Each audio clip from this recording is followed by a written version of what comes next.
அனைவருக்கும் வணக்கம்.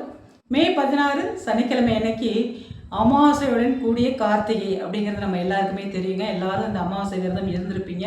சாயந்தரம் 5:30 மணிக்கு மேலே தான் உங்களுக்கு கார்த்திகை நட்சத்திரம் அப்படிங்கிறது வருது. அது ஞாயிற்றுக்கிழமை அன்னைக்கு சாயந்தரம் வரைக்கும் இந்த கார்த்திகை நட்சத்திரம் இருக்குங்க. அதனால் என்னைக்கு முருகருக்கு அபிஷேகம் பண்ணலாம், அர்ச்சனை பண்ணலாம் அப்படின்னா இன்றைக்கி 5:30 மணிலேருந்து நாளைக்கு, அதாவது ஞாயிற்றுக்கிழமை அன்னைக்கு ஈவினிங் 5:30 மணி வரைக்கும் நீங்கள் அபிஷேக ஆராதனைகள் செய்கிறத பார்க்கலாம். அபிஷேகத்துக்கு பொருள் வாங்கி கொடுக்கலாம். அதே போல் அர்ச்சனைகள் செய்யலாம். முருக வழிபாடு செய்கிறதுக்கு நல்ல ஒரு மிகச்சிறந்த உகந்த நாள். அதே போல் இந்த அமாவாசையில் காலையிலேருந்து நீங்கள் தர்ப்பணம் கொடுக்கறதா இருந்தாலும் சரி, மூதாதையர்களுக்கு படையல் போடுறதா இருந்தாலும் சரி, அவங்களுக்கு செய்ய வேண்டிய கடமைகள் அத்தனையும் செஞ்சு முடிச்சிருப்பீங்க. அதுவும் இந்த வைகாசி மாதத்தில் கார்த்திகையும் இந்த அமாவாசையும் வர்ற இந்த முக்கியமான நாளில் கண்டிப்பாக இந்த விரதத்தை மேற்கொண்டு நம்ம வழிபாடு செய்யும் பொழுது நம்மளுடைய குடும்பங்கள் நல்ல ஒரு சுபிட்ச நிலைமைக்கு வரும். பிள்ளைங்க நல்ல ஒரு மேம்பாட்டுக்கு வருவாங்க. கல்வி கற்பதிலையாக இருக்கட்டும், ஞானத்திலையாக இருக்கட்டும், அதே போல் வேலை கிடைக்கிறதுலாம் இருக்கட்டும், நல்ல ஒரு பலன்கள் அவங்களுக்கு கிடைக்கும். நம்ம பண்ணுற புண்ணியங்கள் பிள்ளைங்களை தான் சேரும். நம்ம பண்ணுற பாவங்களும் பிள்ளைங்களை தான் சேரும். அதே போல் புண்ணியங்களும் பிள்ளைங்களை தான் சேரும். அதனால தான் எந்த பாவங்களையும் நம்ம செய்யக்கூடாது அப்படின்னு சொல்கிறது. அதனால் எப்போவுமே நல்ல ஒரு புண்ணிய காரியங்களே செய்யுங்க. இன்றைக்கி கண்டிப்பாக ஏதாவது தானங்கள் கொடுத்தீங்கன்னா ரொம்பவே நல்லது.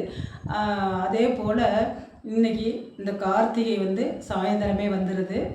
இந்த கார்த்திகை முடிஞ்ச பிறகு நீங்கள் ஞாயிற்றுக்கிழமை அன்னைக்கு கூட நீங்கள் அர்ச்சனை பண்ணுறதுனா பண்ணலாம். இல்லை இன்றைக்கி சனிக்கிழமையே இரவு கூட நீங்கள் போய் அபிஷேக ஆராதனைலாம் பார்த்துட்டு அர்ச்சனை பண்ணிட்டு வரலாங்க. ஒவ்வொரு அமாவாசைக்கும் நான் சொல்லியிருக்கேன், இந்த கல் உப்பு பரிகாரம் உங்களுக்கு சொல்லியிருக்கேன். நிறைய பேர் மெசேஜ் பண்ணியிருக்கீங்க, இந்த கல்லூர் உப்பு பரிகாரம் செஞ்சு நல்லா இருக்குது, எனக்கு உடம்புலாம் நல்லா புத்துணர்ச்சியாக இருக்குது, அதே மாதிரி தீய சக்திகள்லாம் இல்லாத மாதிரி ஒரு ஃபீல் இருக்குது அப்படின்னு சொல்லிட்டு மெசேஜ் பண்ணியிருக்கீங்க.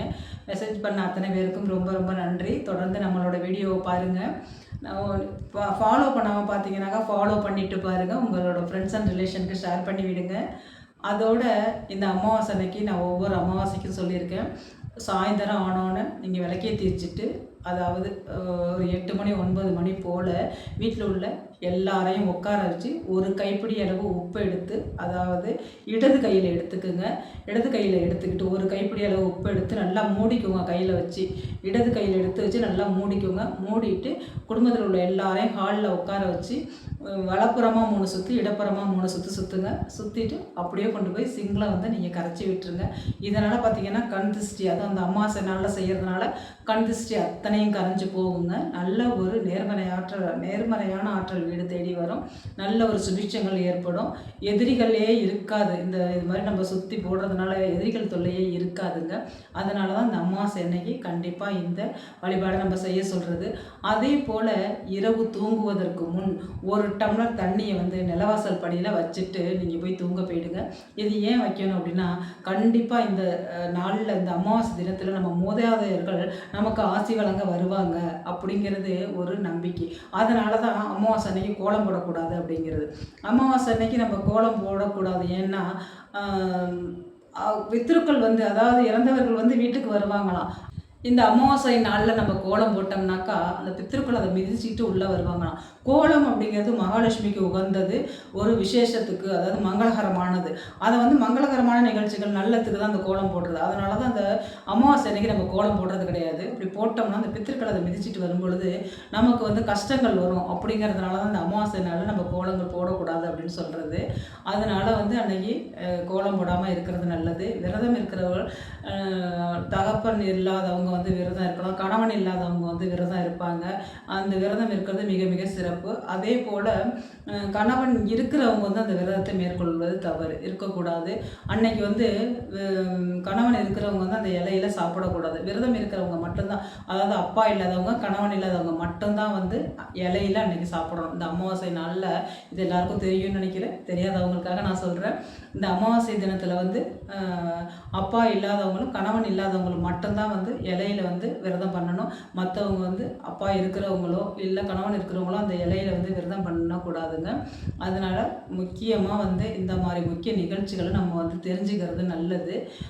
அப்புறம் பார்த்தீங்கன்னாக்கா படுக்க போகிறதுக்கு முன்னாடி ஒரு டம்ளர் தண்ணியை வாசலில் வச்சுருங்க. அன்னைக்கு வந்து நம்ம செய்கிற இந்த பூஜை புனஸ்காரங்களால் நம்ம கொடுக்குற அந்த தானங்களால் பித்திருக்கள் வந்து நம்ம வீடு தேடி வருவாங்களாம், நமக்கு வந்து ஆசி வழங்கிட்டு போவாங்களாங்க. அதனால் அந்த வாசலில் அந்த ஒரு டம்ளர் தண்ணியை வைக்கிறது ரொம்ப ரொம்ப புண்ணியம். அதை வைக்கலைனாக்கா அவங்க வந்து காத்துக்கிட்டு நிற்பாங்க அப்படின்னு சொல்லுவாங்க. அதனால் வந்து இந்த அமாவாசை நாளில் தூங்க போகிறதுக்கு முன்னாடி மறக்காமல் ஒரு டம்ளர் தண்ணியை வாசப்படியில் வச்சுட்டு போய் நின்று தூங்க போயிடுங்க. காலையில் அதை எடுத்து ஒன்று வாசலில் கால்படாத இடத்துல ஓரமாக அதை ஊற்றிடுங்க. கால்படாத இடத்துல ஊற்றுங்க. நீங்கள் தூங்கி எந்திரிச்சு வந்தோடனே அதை தூக்கி ஊற்றிடலாங்க. ஊற்றிட்டு அந்த டம்ளர் கழுவிட்டு நீங்கள் எடுத்துகிட்டு போயிடலாம். அது வந்து கிளாஸ் டம்ளர்லையோ இல்லை சில்வர் டம்ளர் உங்கள்கிட்ட எந்த டம்ளர் இருக்கோ அதை வந்து நீங்கள் போட்டு வச்சுட்டு நீங்கள் வந்து இது போல் செஞ்சுக்குங்க. அதுவும் இந்த சனிக்கிழமையில் உங்களுக்கு வந்து எல்லாம் சேர்ந்து வருது. சனிக்கிழமை, அப்புறம் வந்து அமாவாசை, கார்த்திகை எல்லாம் 3 சேர்ந்து வருது. அதனால் இன்றைக்கு செய்கிற ஒவ்வொரு வழிபாடும் அவ்வளோ ஒரு மிகச்சிறப்பான ஒரு வழிபாடு, மிகச்சிறப்பான ஒரு பலன்களை நமக்கு வந்து கொடுக்குங்க. அதனால் வந்து கண்டிப்பாக மறக்காமல் இந்த முக்கியமான நாளில் வந்து இந்த உப்பு பரிகாரத்தையும் இந்த தண்ணி வைக்கிறது, ஒரு டம்ளர் தண்ணி வாசலில் வைக்கிறதையும் மறக்காமல் செய்யுங்க. அதோட விஷ்ணு பகவானோட வழிபாடு செய்கிறது நல்ல ஒரு பலன்களை தரும். சனிக்கிழமைங்கிறதுனால விஷ்ணு பகவானோட அருளும் உங்களுக்கு சேர்ந்து கிடைக்கும். அதனால் கண்டிப்பாக இன்றைக்கி உங்களோட வழிபாடு செய்யுங்க. நம்ம சேனலை ஃபாலோ பண்ணாமல் பார்த்துக்கிட்டு இருந்தீங்கன்னாக்கா ஃபாலோ பண்ணிவிட்டு பாருங்கள். உங்களோட ஃப்ரெண்ட்ஸ் அண்ட் ரிலேஷனுக்கு ஷேர் பண்ணி விடுங்க. நான் இன்னொரு வீடியோவில் உங்களை சந்திக்கிறேன். இந்த வீடியோ பார்த்த அனைத்து நல்லுள்ளங்களுக்கும் நன்றி.